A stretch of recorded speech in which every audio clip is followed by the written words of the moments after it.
How do you pass targeting data to a strike team when a radar is drawing lines back to your controller every time you breathe on the stick? Today, we're inside a Ukrainian mission where a Shark D drone had seconds before Russian artillery dialed in. They beat Zoopark's triangulation with 128 channel hopping, burst transmissions, and a 0.3-second encrypted breadcrumb on 433 megahertz. Too quick to nail down, too encrypted to read. Stay with this, because the near miss at the bridge shows why milliseconds and meters decide whether your drone lives long enough to make the shot. Before we move on, please take a moment to subscribe to the channel and like the video. A radar built to track shells starts sketching lines back to a drone operator every time his thumb nudges the stick. How long until steel lands where those lines cross? That's the clock the team feels near a cracked bridge where traffic funnels into a single lane. The core problem isn't the convoy or the air defenses stacked along the road. It's Zoopy Park 1 repurposed as a hunter, logging bearings on control link emissions from anyone steering a drone near the choke point. Shark D hangs on the edge of the airspace, because even a tiny control input throws a thread of RF into the noise, and Zoopark records it. One nudge, one bearing 2 or 3 nudges, and those bearings intersect on a map. Once the intersection looks tight enough, artillery can answer in minutes, not theory. That timing shapes every choice the operators make. They can't chat on the link. They can't hold commands down. They tap, wait, and hope that patience beats math. The bridge freezes everything. A slow Russian convoy stacks up. Tank transporters, fuel trucks, recovery vehicles. Crawling under layered cover short-range air defenses sit on the shoulders. Medium-range systems watch the deeper sky. Electronic warfare vans probe for uplinks and downlinks. And over all of it, counter-reconnaissance by fire hammers the ridgelines and tree belts where a spotter might hide. You shoot the likely perch, the logic goes, and the observer will flinch or reorient. When he touches the control, the emission spikes, and the radar gets a clean line. This is how counter-recon by fire works in practice. You don't wait to find the eye. You punish every place the eye could be. The goal isn't to hit the operator with the first volley. It's to trigger a reaction. That reaction is the tell, and the tell is enough for Zoopark to start closing error bars. With multiple Zoopark nodes watching from different angles, those lines aren't guesses. They cut down location error fast, and they tighten the time on target window. Under 3 minutes becomes plausible, which means a bad decision can't be undone. Now the air picture shifts again. An Orlan 10 pushes in with its own camera and relay kit, adding pressure on the Shark D from above. The Orlan doesn't need to be fast. It needs to be persistent, to layer ISR over the bridge and cue ground assets. That forces the Shark to loiter cold, stay low, and manage heat motors run under power to hold down signature.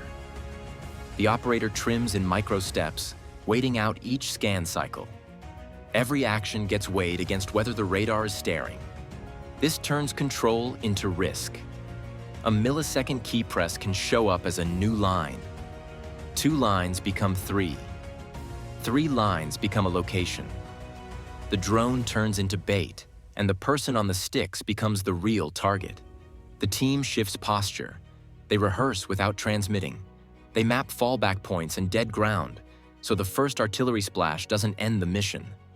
They collect visual cues the old way, shadows, dust trails, brake lights, so the airframe doesn't have to beam every move. Here's the payoff. The invisible hunter pressing on them isn't a single gun or a loud jammer. It's Zoopark's triangulation paired with counter-recon by fire. The radar listens for the tiniest control whisper. The gunners shake the terrain to force that whisper, and together they drag the operators out into the open survival means playing invisible, even while a convoy inches across the kill zone. If emitting is deadly, how do you pass targeting data without giving away the shot? The answer lives between channels, and under half a second. What does a 0.3-second burst carry that a full transmission can't survive? Enough to steer steel without hanging on the air long enough to die. That's the trick the team leans on once the map starts filling with bearings and the bridge turns into a magnet for shells. The solution lives in how you talk without talking. Brief, encrypted, and gone before a radar sweep finishes. The signal plan threads that needle. Control stays on a primary link, but it stutters on purpose, stepping through 128 channels so no single frequency stays hot. Each hop lasts a blink, then the link cuts power and moves again. Encryption wraps every fragment so an interceptor records noise instead of a plain track. The twist is the side door at 433 MHz, a band most operators ignore in this fight. The team uses it for one thing only: a short drop of targeting data that doesn't require the recon drone to hold the mic. That need for brevity is real. Every second on the main link gives the hunter enough time to fix a line and wait for the next. The strike team still needs the full picture: coordinates, convoy speed as it crawls, crosswind at the bridge, and an attack vector that avoids the air defenses parked along the road. You either send that package without lighting up, or you risk the artillery clock. They time bursts between Zoopark's scan sweeps. The operator watches the rhythm and slots a transmission into the dead space. Frequency hopping breaks any persistent lock, so the radar can't hold a bead from one hop to the next. Power output drops to the edge of reliability, just enough for the receiver to hear it, but not enough to light up receivers beyond the valley. The result is a whisper that crosses the net while the radar is still turning.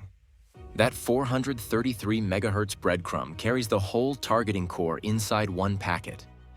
It's a 0.3-second encrypted burst with GPS for the lead vehicle, convoy speed to predict movement during the flight time, wind measured near the bridge to correct drift, and an approach vector that places the strike upwind and off-axis from the short-range air defenses. The packet lands, the decoder flips it into a firing solution, and then the frequency goes dark again. The short duration denies a clean bearing, and the encryption blocks real-time decode even if it's captured. There's a reason this works. Direction finding needs persistence to stabilize its line of bearing math. Triangulation tightens with time on signal. When you go below half a second and keep power low, the error bars swell. Bearings wobble, and by the time a second node listens, the transmitter is gone. You don't outrun physics, you use it. Shark D circles cold, motors eased back to hide thermal and acoustic traces. One ping. The team on the ground gets the breadcrumb and doesn't ask for a repeat. They commit on that single packet and adjust in the last seconds with inertial updates instead of more radio. Pressure spikes again. A Russian FPV interceptor drops in from altitude with a better power-to-weight ratio and a clean dive path. The recon drone has to hold radio dark, ride momentum, and save energy for a single escape climb if the interceptor gets too close. Latency matters now. Any extra control input risks a fresh bearing, but any delay gives the interceptor a straighter shot. That's the lesson tucked into the silence. Playing invisible kept the recon airframe alive and kept the strike team armed with enough truth to act microbursts, and frequency agility bought minutes. And minutes were the difference between a hit and a crater where the operator stood.